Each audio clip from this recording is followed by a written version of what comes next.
something that is a staple in so many people's diets is actually really inflammatory to their system? Surprisingly, yes. This takes us back to what our food eats, we eat. Sort of death by 1,000 cuts. These are things that happen quietly in our bodies in terms of developing inflammation. People come into my program, I'll hear them say that they've been trying to follow a really clean diet and they focus on eating chicken and salads, and they think of it as it's the white meat. It's clean, it's low in fat, it's leaner. However, the food that the chickens eat and consume are really rich and high in omega-6. And when we consume the chicken, that omega-6 gets passed on to our bodies. And over time, that compound effect of increased omega-6 in our bodies is what drives up systemic levels of inflammation. Everything from sinus congestion all the way to cancer. For all you guys listening right now, I want you to drop in the comments what you think about the dirty bird actually causing lots of inflammation in your system. And if you'd be willing, in order to perform optimally and have your body be functioning with less inflammation, to eat less or actually rid it of your diet. So I've had the good fortune, we've been working together for a few months now. And I remember that was one of the big takeaways, which was you are what your food eats. And that was not something that I'd ever thought about before. And I'd also understand, and I've heard before, that if you want to perform optimally, you need to treat your body like an athlete. And that's very true in my experience. So one of the things that we worked on was first reducing inflammation dramatically. And that required a pretty large augmentation in what I was eating and supplementation. So maybe you can talk about why that's important initially. And also we can get into this idea of toxins, because I had a very interesting experience, which I'm open to sharing as well. Well, I think when we talk about, you're using athletes as an example, athletes are just incredible human specimens, right? But they spend a lot of time and they dedicate a lot of time and effort towards creating a really healthy, fit, able body to perform in whatever sport it is that they're engaging in. But they also have to have great recovery. They've got to have the great ability for endurance. And so in order to have all of those elements of building strength, building great cardiovascular health and conditioning, you've got to have a healthy gut microbiome. And the gut microbiome is important because if the gut microbiome is inflamed, then that inhibits our body's ability to efficiently break down food and efficiently absorb nutrients, which will then distribute it out to the body to give our muscles the nutrients it needs to grow, to give our organs and other mechanisms in the body the essential nutrients that it needs to function. And so when the body is highly inflamed, it inhibits the body's ability to do that efficiently and optimally. And so creating a healthy gut microbiome allows the intestinal tract, if there's less inflammation in the intestinal tract, you have a higher nutrient uptake, which will then allow you to absorb more of the nutrients that you consume, therefore getting more nutrients to the muscles, brain, cognitive function, great gut health and performance, energy levels, sex drive, all of the major human mechanisms that we need to live a very healthy, happy, and a life full of vitality. That's what's up. You heard it from Chris himself, right? Reducing inflammation will increase the sex drive. Let's go. So what I think is very interesting. We all want that, brother. So I was someone who was like, I would perceive myself to be like health conscious. Like I played, sports in high school. I've done triathlons. I've done half marathons. And I would really kind of think that I was doing what I could to consume things that I felt were healthy. And what I've realized as me and you have spent more time together is that's really more about marketing from the food industry's perspective. Because I would look at something and I remember literally I'm texting you while I am in the grocery store saying like, hey bro, is this good? You're like, nope. And I'm like, well, the packaging, it says organic on it. It looks like it's healthy. And you're just like, nah, dude, not this. So maybe talk a little bit about how a lot of your work is really kind of undoing what people think they know. There's so much conversation and so much content out there nowadays that floats around the health and wellness industry and the fitness industry. And so it's so easy to get confused. You're hearing 50 different versions of, what's inflammatory, what isn't, what's healthy, what isn't, what's the right way to work out and exercise, what isn't. So it's very easy to get confused. But, when you look at the nutrition side of it and look at the food industry, the food companies, if you really think about it from a basic standpoint, they're companies, right? What is their objective? To make as much profit as possible, right? So there's a lot of companies out there that will do whatever it takes to cut corners to increase their margin. And so you see companies incorporating things like seed oils, like palm oil or canola oil or vegetable oil or sunflower oil. These oils that are highly inflammatory to the body, but they're approved by the FDA and are used in a lot of common foods and ingredients that we consume on a regular basis, as opposed to using a more expensive oil like an olive oil or a coconut oil or an avocado oil, because that would shrink their margin in their cost of production. So, this is where you see companies just will cut corners left and right to try to improve their overall bottom line, which from a capitalism standpoint, you understand that. But if we, the consumer, have the knowledge and understand and know what to look for, we then can have strategies against what foods we choose to put in our bodies. And it's not just about, reading the front label of a package. The front label of the package is always marketing. That's what I say. I have clients will always send me the food, send me what you're going to eat tonight. Or if you're grocery shopping, you have questions about a particular item, if you can have it, send me a picture of it. And they'll always send me the front. It says organic. It says gluten-free. I said, that's the marketing. Show me the ingredients. And they flip it over, and sure enough, you see xanthan gum, guar gum, sunflower oil, all of these additional fillers that are, again, approved by the FDA, but are highly inflammatory to the gut and to the body. And so if you have people who aren't aware of these particular ingredients that these companies use, then on a regular basis, you're constantly consuming these foods and these toxins that are driving up systemic inflammation on a daily basis. Food companies are outsourcing their ingredients and formulation to the lowest bidders. So the way that they try to increase their profits is to decrease their cost, because they're trying to sell it for the highest price point they can on the shelves, but they know there's only a certain threshold of how high they can go. So where do they increase their margin? By decreasing their cost of goods. And how do they do that? They sneak in ingredients that 99% of the people they're not educated and don't know, or they don't care. So they'll consume it, no problem. And this is what will eventually, or has been leading to, the health epidemics that we see all around the world, which, you see all sorts of illness nowadays, and it's tough to watch people suffer. When someone like myself knows and understands that there is an opportunity to educate people so you can take control of your health and really reduce the numbers of illness and disease that's happening in the world today. If you just knew what to look for and knew the decisions to make, we could start to work on really seeing an improvement in that area. And that's the goal, at least with what I do. And, is trying to educate my clients to empower them so that they're making better decisions. They know what to look for. I believe that our bodies are the hardware and our brains are the software.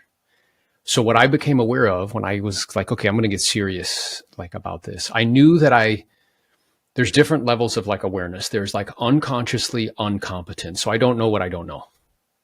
But then there's consciously incompetent. You're like, oh, I'm aware that I don't know some shit.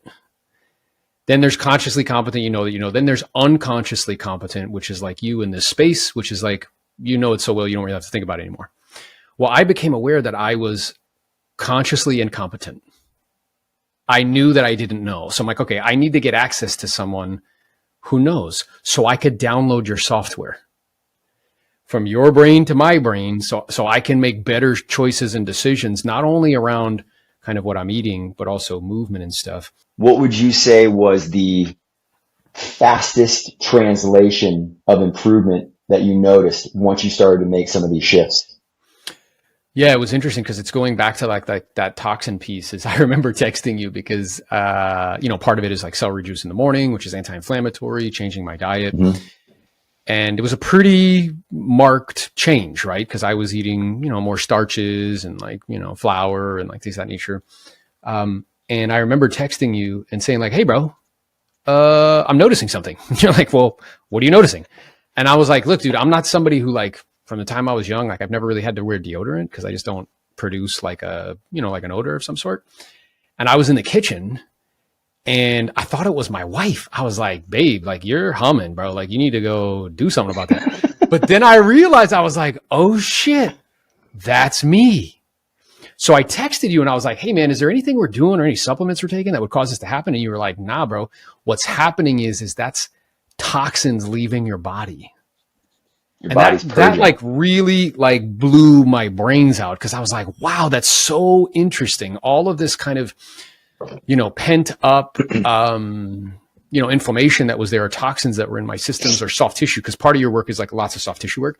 And as we continued as we started to integrate that, I saw a direct result with what was happening with my body. Yeah. So I'm wondering, like, if you can talk a little bit about, because I know the first phase of your program is like, okay, we need to really like detoxify and make your system less inflamed. And that first 3 months you've described it to me, it's like, it's intense. I've had people ask me about you and stuff because, I'm sharing with people stuff that works and is good. And I'm like, listen, bro, it's awesome. You need to be clear on something. You need to be prepared because it will be like, you'll get out of it what you put into it. But that first, I guess maybe talk a little bit about why that's so important, that initial kind of 90-day phase of detoxification. The reality is that whether it's been intentional or conscious or not, most of us have not been providing a really great environment for our bodies to be healthy and heal, right? Keeping our bodies in a state, in like homeostasis. And that's just by proxy of modern day living, right? We're surrounded by tons of toxins and everybody consumes alcohol and we find different reasons to drink and celebrate and sometimes just blow it out. And sometimes people use it to medicate, whatever it is, right? Same, but with foods, there's just not enough awareness and knowledge. So most people spend a lifetime just kind of doing whatever. And so in order to really give yourself an opportunity to see how you taking control can actually shift and change the way you look, feel, and function, you have to be very aggressive with the approach, right? I mean, the analogy would be is that you can't say you're quitting smoking and still smoke 1 cigarette a day. Like, you're not quitting smoking then. You know what I mean? Like, that's not what you're doing. You can't get the lungs healthy when you're still putting smoke into your lungs if you're trying to reverse that process, right? So same thing with nutrition. I think the hardest part about nutrition is that it's something that we consume every single day.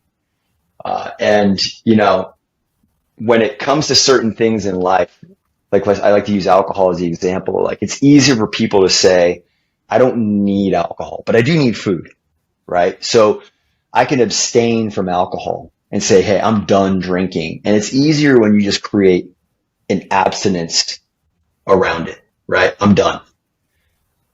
But when it comes to food, it requires people to be negotiators, meaning you're sitting at the table with the family, you're out to dinner, and you're on your meal plan, but somebody in the party decides to order a bowl of sweet potato fries. The negotiation now begins in your head. I've been so good on my program. It's been 3 weeks. I haven't had a cheat meal. Let me just have one. And then one turns into like 3 or 4. Everybody around the table's jumping in. Come on, man. You can have it. So to now sit with yourself in that negotiation, a lot of people aren't great negotiators with themselves. And so it's easy to give in. And so the more you can prove to yourself that you have the ability to override momentary gratification, you now start to build the confidence that nothing has power or control over you when it comes to food.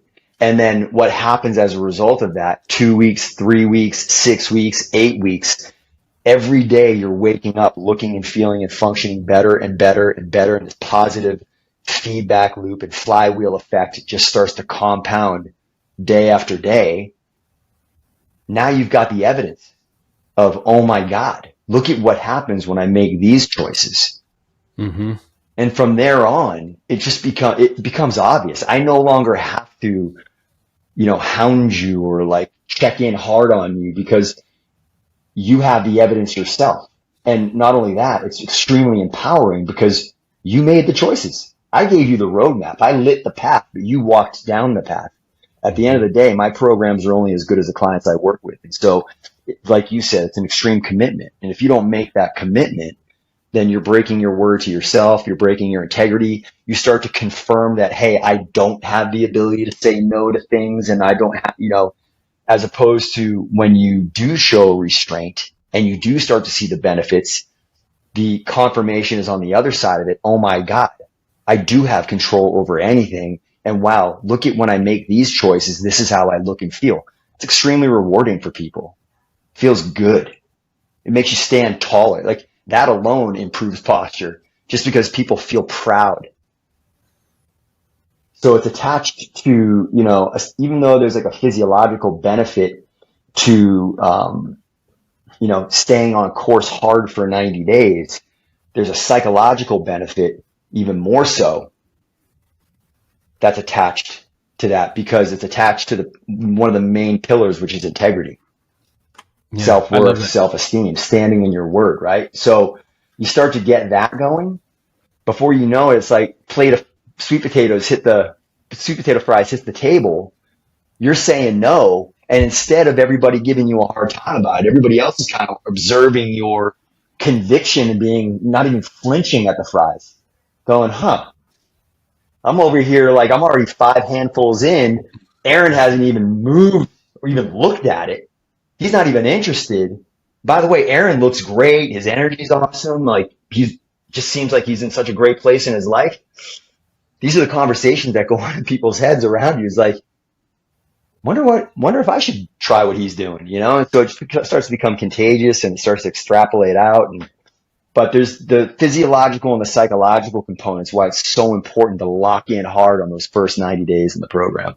Yeah. And I can attest to that. So what I want the editing team to do is I want you to go ahead and put up my before and after pictures. Those are only 2 months in. And you can see I had a little panza, is what they call, like a little dad bod, little belly and stuff. You saw that disappear in a short period of time. You see musculature change. And you said something to me that I really appreciate, you for, we were having a conversation and you were like, hey man, it was like maybe we were 2 or 3 weeks in and you're like, listen, I can tell very quickly why you've produced favorable outcomes in other areas in your life, because you're like not missing to a T, you're totally dialed in, you're, sticking to the program 100%. Mm-hmm. You told me I can also tell based on speaking to you that you're a powerful person, like I can see it behind your eyes. And you said, until now, your body hasn't matched. And when you said that to me, like instantaneously, because I've told that story to other people and they're like, oh shit. And I was like, nah, bro, instantaneously, when you said that to me, I recognized that it was true. I was like, yeah, that's true. Right. And you were like, yeah, dude, imagine when those two things match.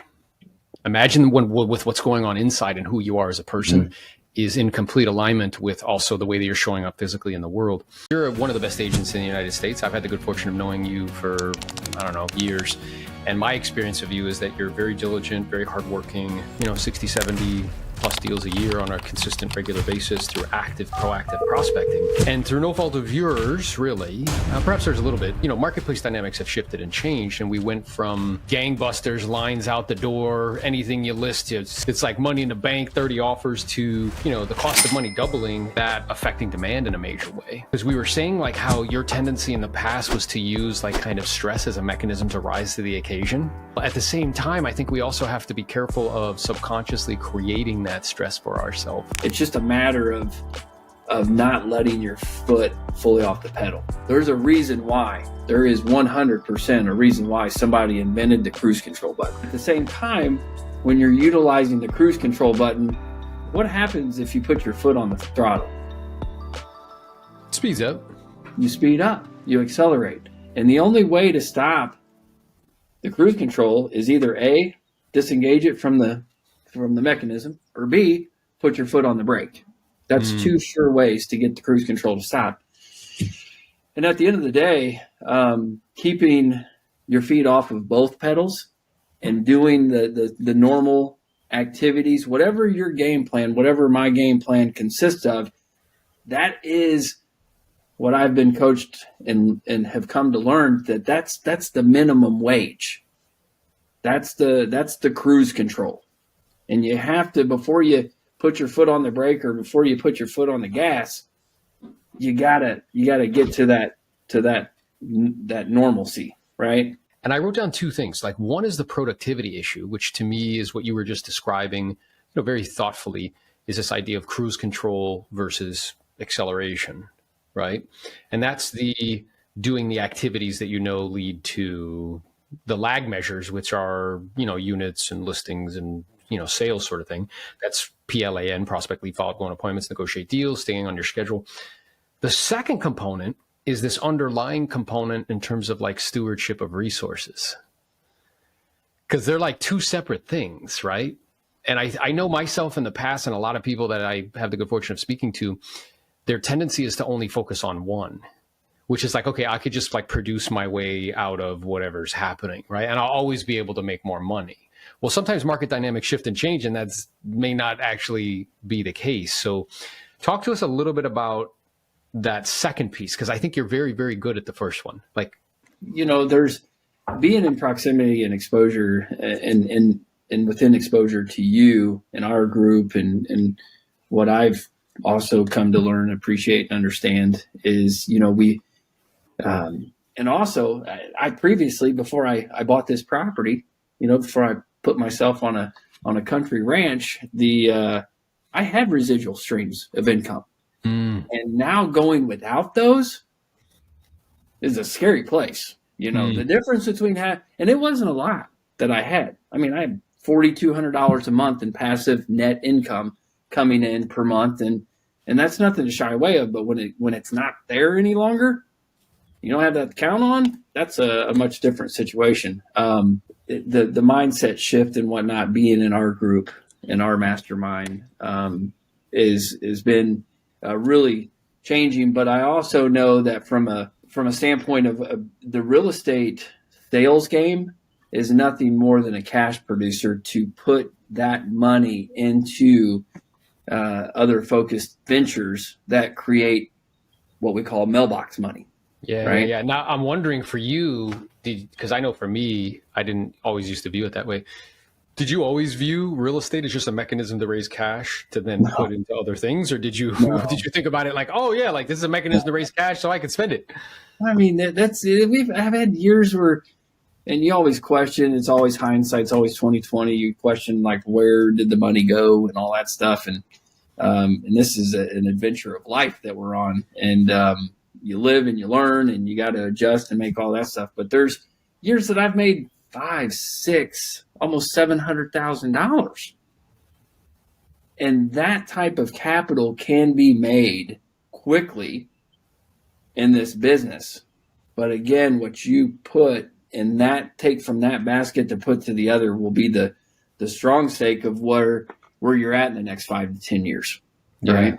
that makes total sense to me, because, like we've talked about, is this idea that the vehicle of selling real estate, as you put it, which I think is 100% accurate, is just a really wonderful mechanism for raising cash, particularly with our, I don't know, level of like education and skill set. Like, I don't know anything else I could be doing where I can make that type of money.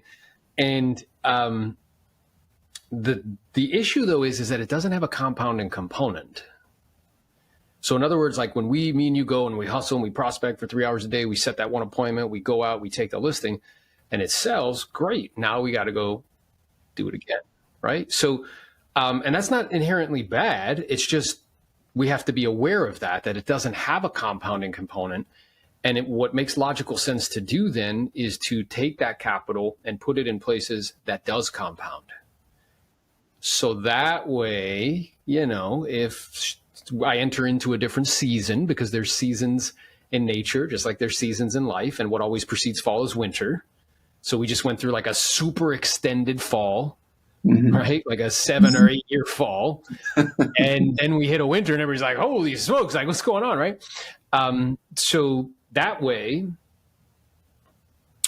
you know, it'll be a inconvenience, but it won't be anything more than that. It'll be like, oh, you know, I would prefer this to be better, but it wouldn't create too much anxiousness or tension. So, and I'm wondering, I guess, from your perspective as well, knowing that, in what ways are now you thinking about how to create that type of margin for yourself? Because what I'm aware of is whenever I feel like burnt out or like worn out or, you know, something like that, it's usually because I lack margin in one of 3 areas: money, time, and energy. And the more margin I have in those 3 areas, you know, really margin is just space, right? It's the difference between what I need and what I have. And then how are you, from a mindset perspective, like charging forward? So you're like, okay, this is what's true. I accurately assessed the reality. I learned from that experience. Now I'm going to charge forward in this direction. So like, I don't think things happen to you. I think they happen for you. So like, in what ways do you think that like this kind of happened for you? And then also, what's the kind of meaning that you're giving it, and how are you charging forward in the direction that you want to create for yourself and your family? Well, and by nature, I feel like I'm an expressive personality. I have a positive, half glass full at all points type mentality, and I think it's given me an opportunity to step back and reflect on my life, on my business, where I'm at currently, and to re-engage what I truly see as my future, per se. You know, from a residual standpoint, from what we want to acquire, investments, things of that nature. And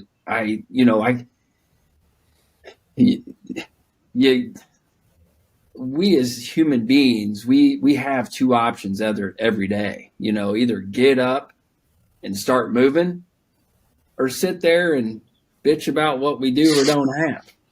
And for me, I don't see the latter being in my it's time to grind. It's time to grind. You put yourself in this seat, get yourself up off of it, get out of it. Yeah. And the biggest thing is, you know, for me, affirmation stuff help out a ton. Having affirmation partners help out a ton.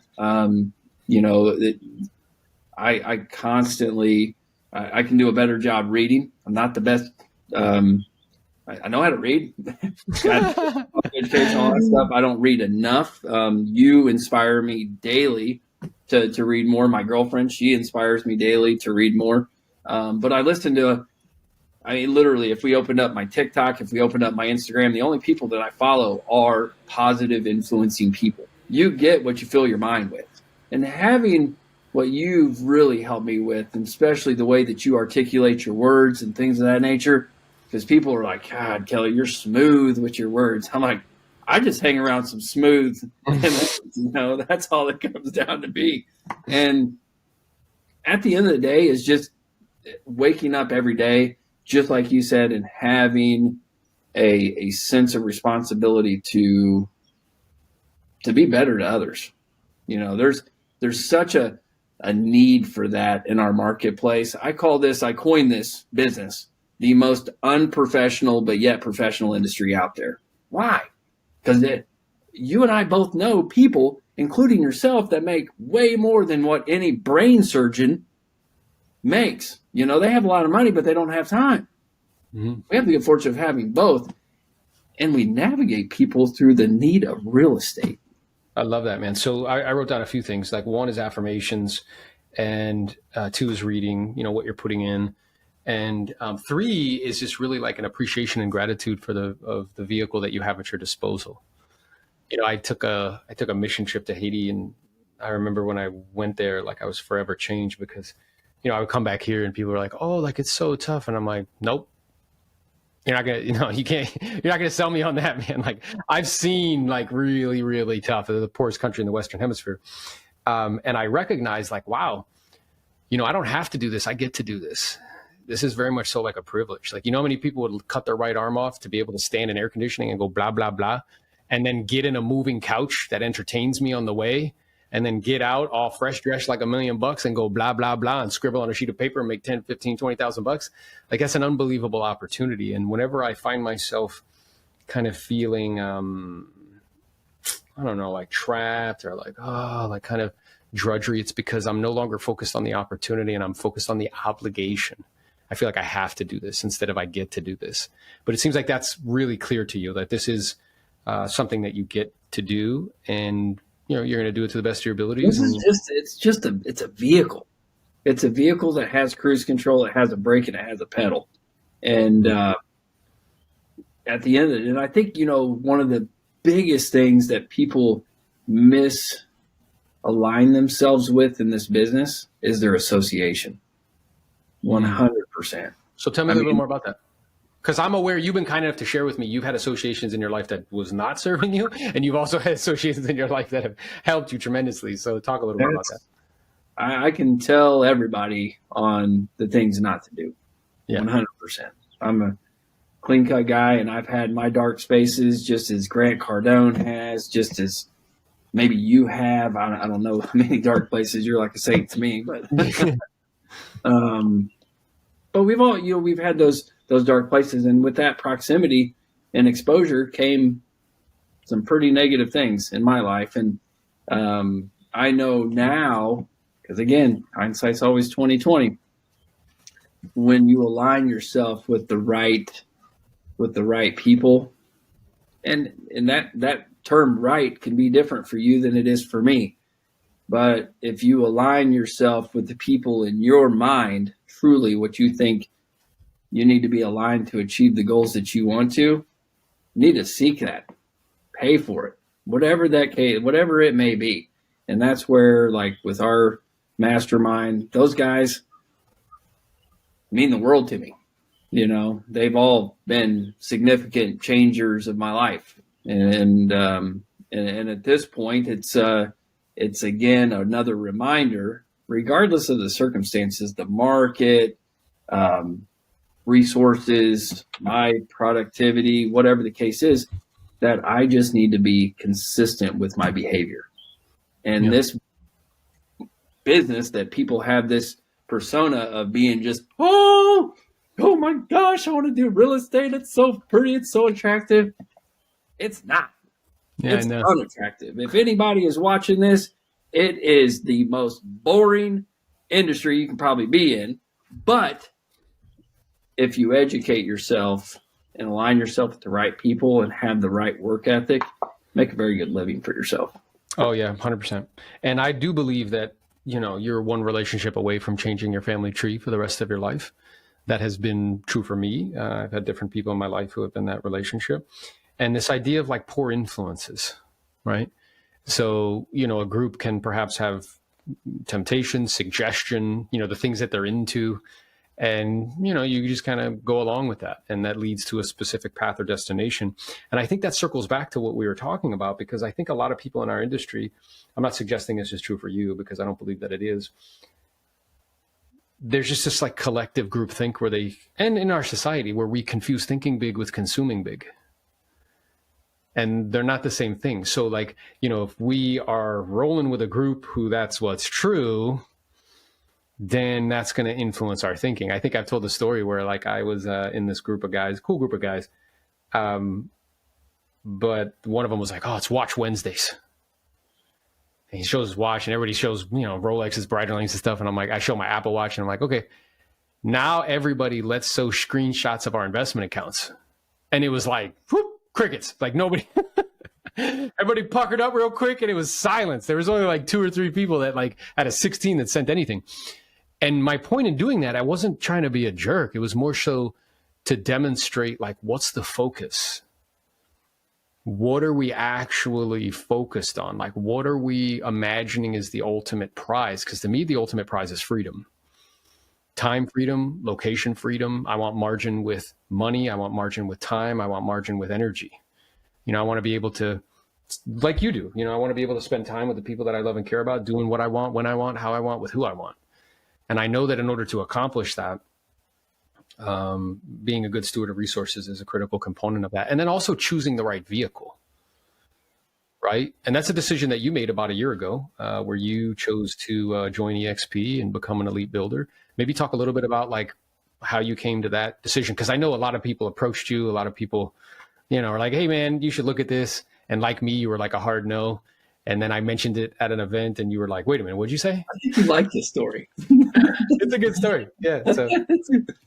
But and before I touch on the EXP experience, I think the focus, what people desire, because I'm very extremely clear. I've got written up on the board. I've got the photos. I'm extremely clear. I'm clearer than I ever have at 42 years old on what I want to accomplish. Our mastermind is helping me, chip away at that, and the work ethic of those boys and young lady, is definitely sighting in my focus at this point. But I think that's one of the biggest things that you make a lot of money doing what we do. A lot of money. Yeah. Make a lot of money quickly doing what we do. You can go from making $30,000, $40,000, $50,000 a year to boom, 250. And we say those type of numbers now, and it's like, we really make that type of money. We really do. We have been chosen to be good stewards of that money. And at the end of the day, that's where I think, the quicker, the goal setting, what you want to accomplish, your 1, 5, 10, even maybe 20-year goal setting plan to be able to start chipping away at that, because a target unseen that is there will never be hit. You realize if you make $1 million a year in real estate, you're in the top 0.1% of all real estate agents in the whole fucking country? 0.1.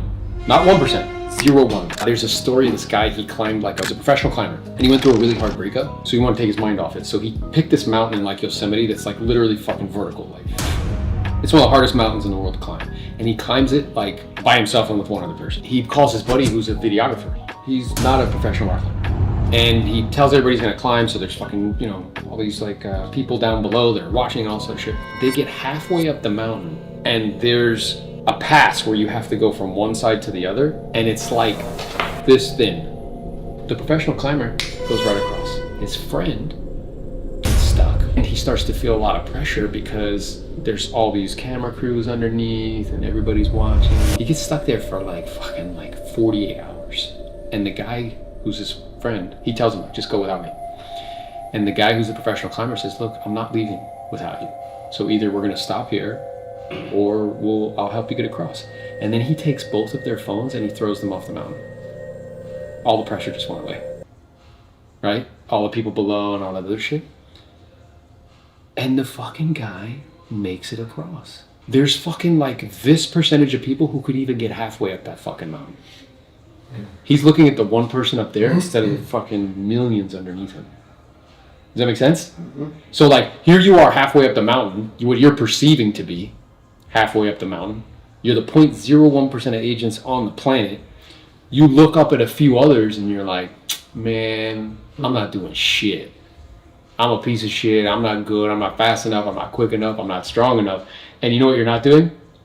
Looking at the fucking millions of people that are looking up and being like, bro, you got halfway up one of the hardest fucking mountains in the world. I think now what it is it's more me encouraging other people up the mountain. So, I think like in the past, I was very concerned with the people down because I wanted to prove myself to everybody. Super high. You wanted to be. I want to be mayor. Yeah, I wanted everybody to know it. Yeah. So like very motivated by significance, very motivated by certainty, right? So I wanted the gold ribbons, I wanted the fucking 100 units, like I just wanted to do shit that made me stand out. And now what that's become is I want to encourage other people up the mountain. Mm-hmm. Or another analogy could be is like, which I've talked to you before, is like you get to this bridge and everybody here is at a bridge in some way. So you get to this bridge and it's like a 200-foot like empty space between one like mountain and the other. And the bridge is like, it's like a little rickety. It's made of wood. And the moment you walk up to the bridge, what happens in your head? What do you start to tell yourself? Doubt. Oh fuck! Like it's a little shaky, it's a little windy. Like, well, maybe I should read some books on bridges. So that's what you do. You gather information, you read books on bridges. Then you're like, well, maybe I should listen to podcasts on bridges. So you listen to podcasts on bridges. Meanwhile, you don't take a step. Then you're like, well, maybe I need to surround myself with people who can tell me that I can go across the bridge. Maybe that'll help me. So I find the people, I read the books, I listen to the podcasts, but I don't take a single step. So what I view kind of like what I'm doing is the role is where I'm standing next to you, where you're right at the bridge.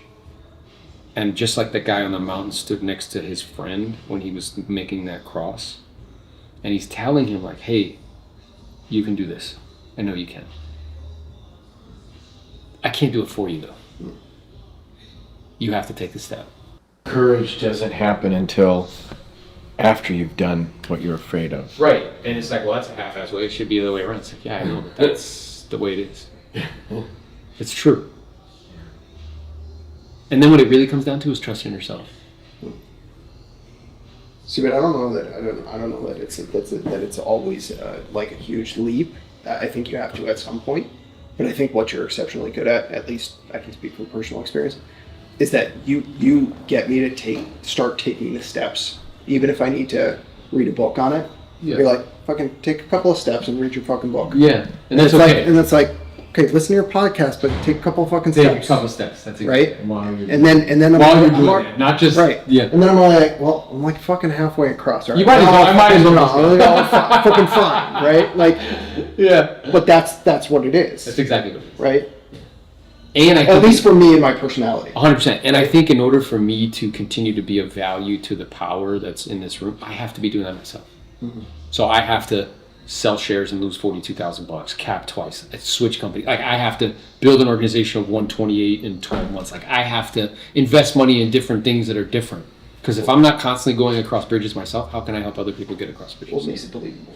Right. I think you said something too that like sometimes agents expect clients to sign a $40,000 listing agreement to make a decision, yet they're over here struggling to make a $200 purchase or $1,000 purchase a month for a coach or something. Yeah, and I've heard it described like the objections that people give you are the objections you give to others. So if you're getting I need to think about it a lot, guess what you do?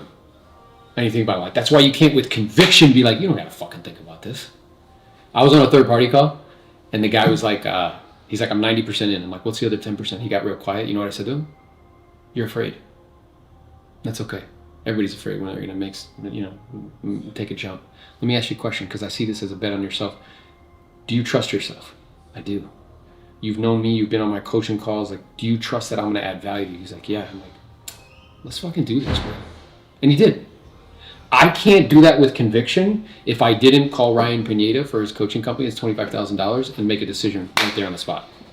I wouldn't be able to do it. You see what I'm saying? Yeah. You get the objections that you give other people. If you tell people you want to think about it a lot, guess what you're going to hear back? I need to think about it a lot. If you can't make a decision on something that you think makes sense because of the money, then you're going to get commission a lot. If you're telling people I need to think about it before you decide to do something, you're going to hear I need to think about it a lot. Because you can't answer it with conviction if you're not doing it yourself. It's very true. So why can I tell people with conviction about joining? Because I know it's going to fucking help them. And I did it. And I jumped through more hoops than they'll ever have to jump through. Most of them. Some people, others, but as far as the money, that's a $72,000 turnaround. How many people you know would do that? They would be like, I'm going to wait until my cap's done. I'm going to wait to see if the shares are worth more money. They would just not make a decision. So for me to be able to help you to make that decision, I had to do it. Because you did that. And then it took me 8 months, but... And it's okay, but if I didn't do that, I couldn't speak with conviction to you doing it. Yeah. And it'd be believable. It would be more like, okay, well, you're just trying to get me to do something. No, I'm looking back now, and I'm like, I made the decision because of my trust in you as a person. Sure. Because all of a sudden, after I've made that choice, now I'm here and I'm seeing, oh, that is the reason I'm here. Oh, that's another reason why. Oh, and that's another reason. I didn't even do the research to learn all that. I love that. It was the relationship. Yeah, which is awesome. Yeah. So Isn't that funny, the difference in, because like I need all the information. yeah. I don't trust. That's true. But he also needed a lot of information. It took 8 months, multiple calls, and it's normal because again, anytime you do something that's different, what happens in your brain is it's perceived as a threat and you get scared. He took 7 months. And we were scared about different things. We were scared about different things. Where you might see it, Ben, as it was, you need to know the analytics. For me, it was all about the relationships. What's going to happen to these relationships? Yeah. And that was the thing that kept it from moving forward. And then I realized, as I started to see what was happening, I'm like, well, these relationships haven't brought me this experience. Yeah. So I have to make this choice about this. Yeah, and I think you also, like Darrell, because it was the same thing, 7 months, probably 7, 8 months, something like that. And similarly, it was like about relationships and imagining that those relationships were actually more valuable than they actually were. Where he was like, oh yeah, like we're like, When you paint this picture, oh yeah, and he's like, oh yeah, we're like, you know, like we're tight, and I was like, bro, you're gonna find out real fucking quick how tight you are, dude. I'm telling you. And he was right up. We had to talk the other day, like, because he was saying to me, he's like, bro, I get so frustrated with people. I tell them and they don't do it, and I'm like, bro, you're forgetting who the fuck, like, who took 8 months, bro? And he was like, yeah, that's true. That's true. You know what I'm saying? It's easy to judge, but it's like, bro, like, and he was right up to the end. He told me he was going to do it. And then I called him. He's like, well, show me this and that. I'm like, okay, right up to the end. And I was telling him, I'm like, you got to be careful of that, because if I had that, like, feeling of like, bro, this isn't worth my time, I wouldn't have talked to you. I wouldn't keep talking to you. I wouldn't keep, right? I wouldn't keep helping you move down the kind of, you know, field to get to the end zone. And the end zone being like, I know it's going to help you. Like, sure, there's a financial component, but like, I know it's going to serve you, and I know we can add the value. You know what I'm saying? Like, I know what it's going to unlock for you. But that was like a relationship thing. And you like up and down, you're like, nah, bro. And then real quick, what happened? We're not cool. Like, super quick. We're not cool. We can't hang out. We can't do that. Like, you know what I'm saying? So you just realize that, like, and again, what I see that is, it goes back to trust. I was talking to somebody recently. She's $1 million producer in New York. And I was like, does it matter what t-shirt you wear? Like, are you, you know what she said to me? Well, my staff is in the office. I said, you never go to the office. Why the fuck does it matter where your staff sits? Who cares? Could they sit at home? She's like, well, I guess they could. But like, what if that messes stuff up? And then what if I lose? See what happens? Today, we interviewed a billionaire. Have you ever interviewed a billionaire before? First time. First time. What exactly is an FLQA? And what percentage of Amazon does Bezos owns like 10%. He's a billionaire. Yeah. People think that you have to own 100% of something, and they won't give pieces of the pie away. Once you get people thinking like owners, they treat the business differently. They treat the company differently, for sure. Let's make sure that we're rewarding the younger agent. It's actually more well-rounded in terms of the rev share. We're a family, kumbaya. We're a family, but if you watch their actions, No. their actions are completely different Agreed. than what they're saying. So this is the part that I was tripping out. How much production would you have to do to own a piece of your brokerage? I always ask agents, I'm like, did you go to the office? And they're like, no. And I'm like, did it matter? Let's check it out. Hey everybody, Jose Luis Morales here and Aaron Novello, and we have with us the founder of EXP himself, Mr. Glenn Sanford. We really appreciate you taking some time to be with us here today, Glenn. And I wanted to say to you formally, thank you very much for the opportunity, for seeing what it is that you saw, and for having the kind of mindset and the mental map that as you give away pieces of the pie gets bigger for everybody. Well, thank you. Yeah, that's the and that is the sort of the basic secret. You saw the one slide yesterday. Somebody had the Zig Ziglar quote: "You can have anything you want in life if you just help other people get what they want." Yes. And that's the whole idea. That's the idea of the pie always getting bigger, based on creating ways to help more people. Yeah, and maybe you can talk a little bit about that very big decision, which is directly in alignment with that, which is to lower the amount of FLQAs that are required in order to unlock all 7 levels. Was that part of that decision-making process? Yeah.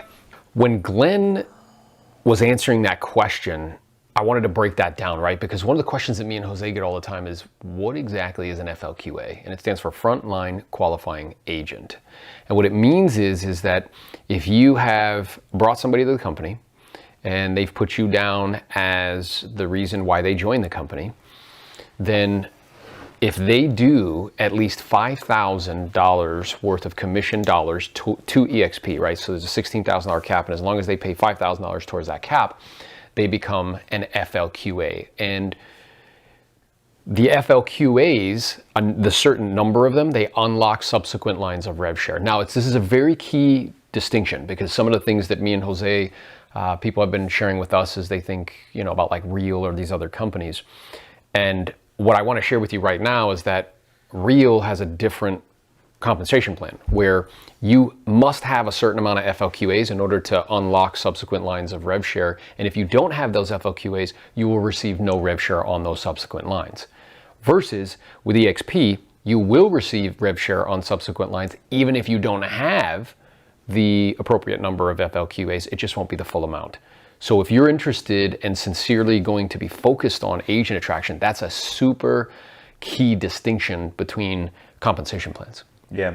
What I liked about that part of the interview too is I liked how you opened it up with a compliment. Oh, thank you. So I think that's a really good way to start and I've noticed you do that a lot of times. Yeah. Whenever you start talking to somebody, you either say, oh, I watched this video of yours, or I appreciate you, or I appreciate that. Yeah. I think that's a gift. So just want to compliment you on that. Thanks, brother. The other thing that I noticed is that he said if you help enough people get what they want in life, you can have anything that you want. Yeah. And that's really the key to having anything that you want in life, is you're helping other people get what they want. So like, even as I transition more into rev share, what I'm thinking, hey, I'm going to help people produce more in real estate, which is what they want. And that's going to give me everything that I want and need, basically. But in order for me to get to what I want, I got to help them get to what they want. Yeah, that's critical. And the other thing that I want everybody to be clear on too is that EXP very recently made a big change. And the change is previously the compensation plan was in order to unlock all 7 levels. So in other words, in order to get full rev share on all 7 levels, you're still going to get it on all 7 even if you don't have the appropriate frontline qualifying agents. In order to get the full amount, in the past you needed 40 FLQAs. So you needed 40 agents that you personally have recruited that have paid at least $5,000 in company dollar, right? So they do a few transactions a year, and they recently lowered that to 30. Yeah. And what was so interesting, and what you'll see when we, go back to the video, is the thought behind that. The reason behind that is that Glenn wanted to make that more attainable for more agents, right? Which I think is awesome. And in my opinion, it's also slamming the kind of the gas pedal down, in terms of growth. And again, that goes in alignment with, as you make the pie, as you give pieces of the pie away, the pie gets bigger and bigger and bigger. That you read my mind about sharing a piece of the pie. A lot of people think that the way to make it is to sometimes even run their own company or start their own company. Yeah. And they'd rather own 100% of a $500,000 company versus 1% of a $1 billion company. That's right. Like what is Amazon? What percentage of Amazon does Bezos own? Like 10%. Of Amazon. Yeah. And he's that 10%. He's like one of the richest guys in the world, if not the richest. He's a billionaire. Yeah. So same with Elon. He only owns like 20% of like his company. And that's what I love about that. Like a lot of times people think that you have to own 100% of something, like any type of business, and they won't give pieces of the pie away, not knowing that if you give pieces of the pie away, it actually builds a much bigger pie. And even if you have a 10% percentage, like maybe somebody like Glenn or Elon or Jeff Bezos, that you're still a billionaire in that sense. Yeah. And now everybody's in alignment as to what the goal is, because everyone's thinking like an owner now. 100%. And that's one of the things that we talked about, which is that what it does is it creates an environment in which all of the agents and all of corporate, they feel a sense of ownership versus having like a king at the top or a queen and they own the majority.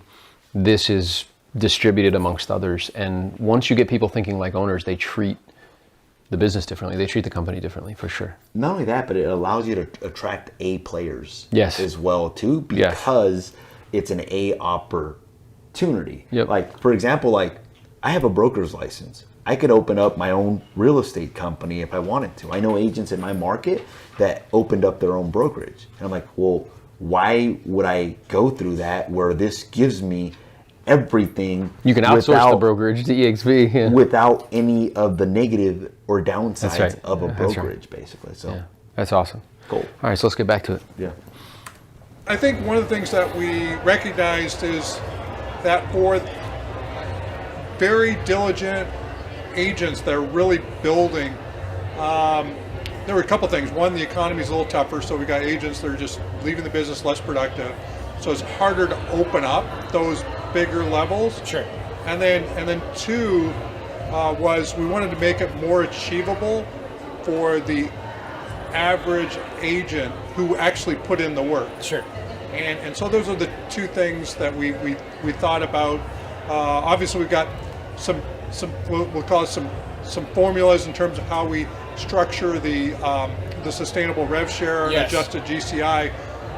And the idea was, one, let's make it a little bit easier to get to the larger payouts, but then also at the same time, let's make sure that we're rewarding the younger agent that's in agent attraction as well. So we're kind of bumping up levels 1 through 3 payouts through our AGCI program, and then using some of that other monies to go there. And it really makes it a much more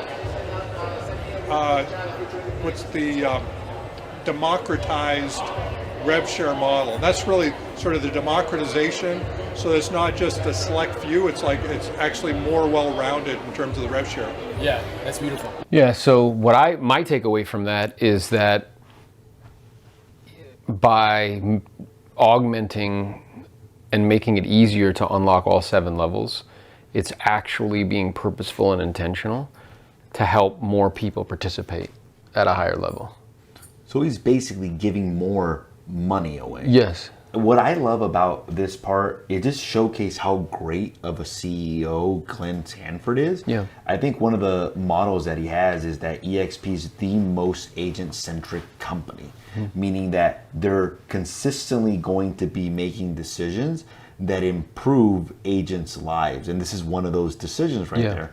So what came to my mind is there's a lot of companies out there or a lot of people that will say, I've got your best interest at heart. I'm going to take care of you. We're a family, kumbaya. We're a family. But if you watch their actions, No. their actions are completely different Agreed. than what they're saying. So my key takeaway from here is when somebody's telling you something, yeah, listen to what they're saying, but pay attention to the actions that they're doing. That's right. So when I see actions like this, it tells me that his heart and his vision is in the right place for the company. Agreed.